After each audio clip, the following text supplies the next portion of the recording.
News from the United States. Tweet from the US President Donald Trump that he and his wife Melania Trump both tested positive for COVID-19. The two are self-isolating. Trump says they will get through this together. Trump has previously refused to wear a face mask in public. His supporters famously mock people who wear face masks. At one point during the debate earlier this week, he mocked Joe Biden for wearing a face mask. Lumkile Mondi is an economist in electoral and economics at Wits University. He joins us now. Lumkile, good afternoon to you. In normal times, the fact that the United States President, the person in charge of the world's biggest economy, is ill would be enough to send chaos through international markets. Now it's happening just before an election. In fact, it might be a positive development for Trump because it gives him an opportunity to avoid the debates with Biden and could get sympathy as well from some voters who feel sorry for him and change their minds and vote for him. As we saw with Bolsonaro in 2018, after he had been stabbed, that a lot of the Brazilians turned against progressive in support of a right-winger like Bolsonaro. So that might play in his hands, the COVID-19, which does not stand by and it acts when you don't wear a mask. It's really incredible. The world economy, okay, so the US economy, the phrase used to be, and I think it actually was attributed to Napoleon in France, 200 years ago, but the phrase used to be that if the American economy, sneezes, the world catches a cold. In this case, you would think that it's going to sneeze. Is it still the case? The American economy is still the biggest, but obviously China catching up very quickly. China is catching up very quickly, and I think many of us, in fact, even South Africa, our strategy is looking eastward. As we have seen with the opening of our skies, we've blocked both many of the European countries as well as American. I think of significance, Stephen, is that the stimulus from Europe, particularly the Bank of England and the Fed in the US, was expected to channel through and drive a big recovery, what we called a V recovery. And in that respect, I think markets expected the future to look brighter. I think with President Trump now being ill, there is a view that says maybe for America, because the president has not led on the virus, they could be having a second wave, and therefore the V that was expected could actually be a W or another letter. So that's the fear around Trump's illness, is that recovery, that people believe in the markets that it could postpone any of the positives that could have come from the stimulus that came through from the Fed or the Bank of England in the case of the UK. In a sort of general statement, I should say, markets tend to like stability. Investors like stability. They like to know what's going to happen next. And yet Trump, being a businessman, going to make America great again, maybe he made billions of dollars, maybe he only paid $750 in federal income tax. But I find them quite hard to read for investors, because they would prefer stability, and Trump is anything but stability. So in this case, I think markets are really hedging their bets. They are neither for Trump or for Biden. What they want an economic recovery. They want to see that stimulus, those trillions of dollars that have gone through the economy, to start channeling through the real economy, so that the non-IT stocks can then rebound, particularly those that are cyclical, those that rely on infrastructure and other real economy sectors. And the fear is that with Trump being ill, and therefore with the virus really going on a second wave, and the fact that President Trump has not led on this, for the US, without a vaccine, it could be here for a long time. Therefore, the recovery of the real sector could be longer, and hence the futures are indicating a very negative view. So in this case, really, it's neither a Biden or a Trump. It's about the real economy, when is the stimulus going to come back or revert at the back of a disappearing and a vanishing virus, because either people have behaved correctly, secondly, the vaccine has been found. That's where the fear is, and that's where the risk is being seen in the future, that the US is not going to come of this in the medium term unless a vaccine is found, failing which the economy is not going to recover very quickly.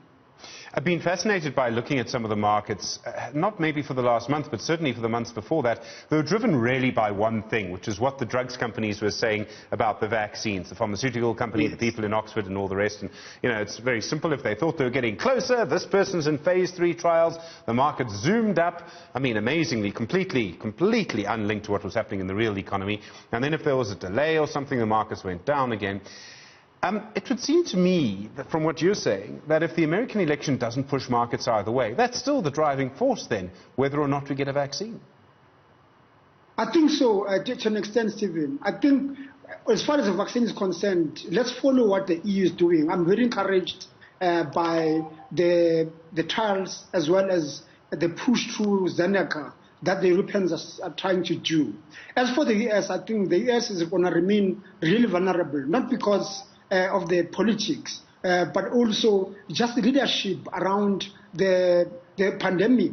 And I'm worried that the US is still going to be in this for a long, long time, particularly because in the US, unlike in many other countries where vaccination are free and are universal, in the US, many people are excluded from accessing it, particularly black and minority areas. So therefore, meaning that this virus could be there for much longer than other areas, and hence the fear that America might be in this for too long, unless, of course, they amend and when the vaccine is found, there's universal access and it's overcome, and the economy then can start growing due to the support that's been provided by the Fed. Let's also just talk a little bit about the longer-term impact of the United States elections, and I'm particularly interested in the relationship between the United States and China. It's fascinating because you've got two countries completely intertwined by trade, and yet you have this, the discourse between the two of them, China being forced to push back against the United States in public for the first time because of the comments of Donald Trump. If you're sitting in Beijing right now, would you prefer Joe Biden to win?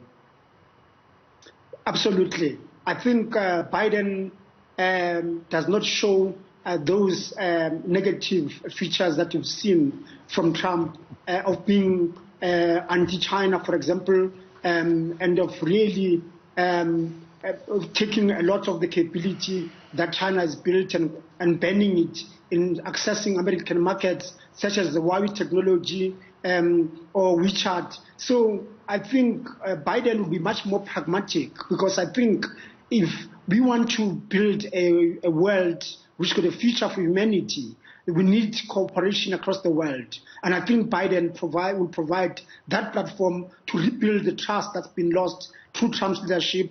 And in that process, the China-America relations improving. And us as South Africa as well, benefiting from those relations that now will be harmonious, so that we're not forced to take sides, as we're being pushed now by the Trump administration to look east, when in fact historically the Americans have been partners to South Africa's development, and hence we've got companies like Anglo-American signifying the American investment and interest in South Africa. So I hope Biden can deliver those relations with China, and therefore South Africa also at the back of it continue to thrive through that relationship.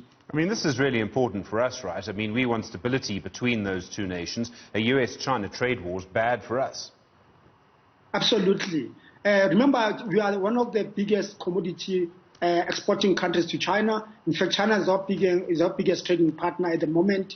But at the same time, we are leaning on Chinese technology in various areas, such as 5G. We're laying out going forward. I think many of our ICT providers are using Chinese technology. So it's in our interest, really, to see peace and trade strengthening between the US and China, and us benefiting from that harmony. And in the process also expand our relationships with America to penetrate markets, because we know that Americans continue to AGOA to trade with us unfairly, and we think that you can do better if America opens up its economy through Biden, because Trump had gone backward to try and close a lot of the relations that were built on the trade side with the Americans. So, I mean, stability is important for us. We want the election in a way to be over. We probably want more stability in the relationship between the United States and China. Beijing does. quite sure where Moscow stands, but let's not go into that now at the moment, Lumkile. I do want to ask you, though, if you look at our economy now, we're expecting a medium-term budget policy statement in the next little while from the Finance Minister. We understand how difficult the problems are. Reports out this week that in June, 16% of South Africans actually went to bed hungry. One of the details I will never forget from this time is how many adults were going to bed hungry to make sure that their children had enough food. We need action. We need it quickly. And I have lost count, frankly, of the number of times you and I have had the conversation about structural reform. Is it on the agenda now? It is on the agenda, but the challenge is that it does not have a human face. I think what the Minister of Finance needs to do is to do those reforms, but also put a human face, including going to the World Bank to borrow money that will go into sustaining some of the spending that goes to the poor. Because I think we need to continue, given that about 16% of South Africans were starving during the lockdown, we need some access to money where we can have some basic income grant to ensure that no one goes to bed hungry. So I expect that the Minister of Finance will endeavor to put that human face in the medium-term budget policy statement coming out soon.